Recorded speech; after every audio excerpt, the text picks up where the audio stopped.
ئەهلی قورئان برایان خوشکانم حەز ئەکەن قورئان خوێندنتان وەکو قورئان خوێندنی پێغەمبەر بێ صلی الله عليه وسلم زۆر بە ئاسانی.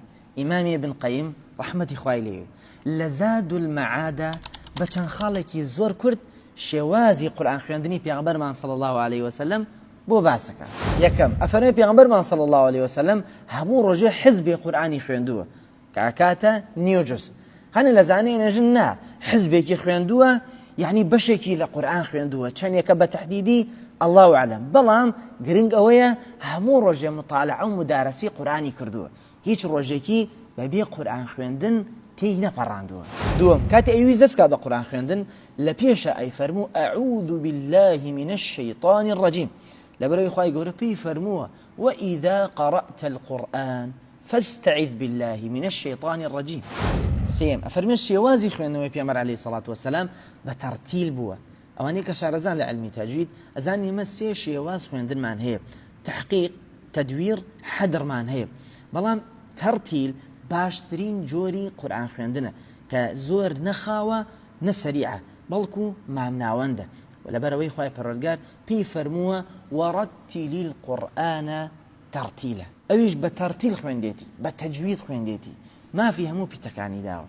چوارەم ئەفەرمێ بە وردی ئاەتەکانی خوێندووە، پیت مافی ئاەتەکانیەدا و لە کۆتایی ئاەتەکان ڕاوەستا، یعنی بە شێوازی منقەطع ئەی خوێن.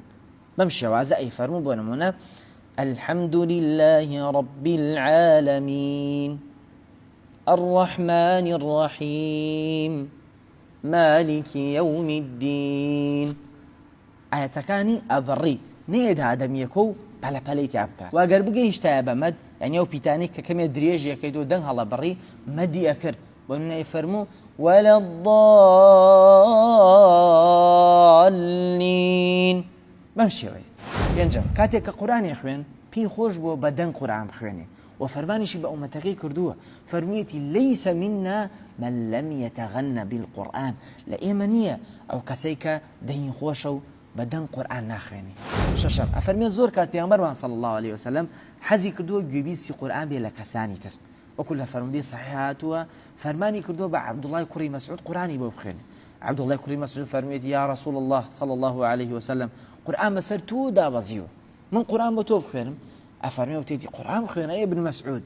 قورئانی خوێندووە بن مەسعود، پێغەمبەر صلی الله عليه وسلم چووەتە ناو خشووعەوە، فریمەس بە چاوەکانی هاتووەتە خوارەوە و هەنێ جاریش بۆ خۆی کە لە ناو نوێژە قورئانی خوێن لە حەدیثی صحیح هاتووە فەرمێ وفي صدره عزيز كعزيز المنجل، چۆن منجەڵ یعنی ئاوی تێ داخەکرێ و سەرە قەپەقەپاکە ئاوە ناو ناخی پێغەمبەر عەلەیهی سەڵات وسەلام لە کاتی خوێندنی قورئان ئاوا کوڵپەی کردووە و چووەتە ناو خشووع.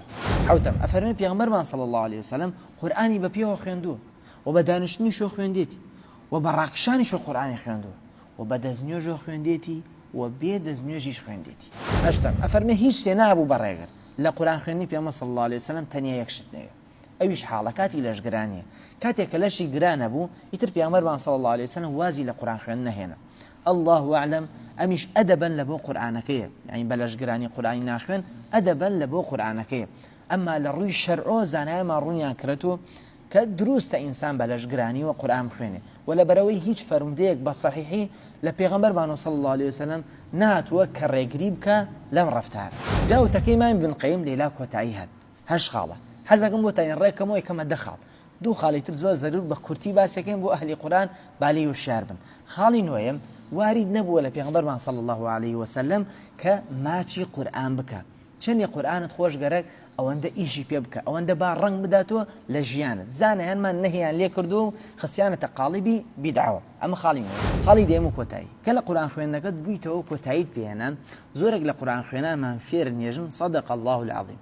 ئەم صدق الله العظیمە لە سنەتی پێغەمبەر صلی الله عليه وسلم بە هیچ شێوازێ وارد نەبوو، بەڵکو زانایان خەنە قاڵیبی بیدعەوە.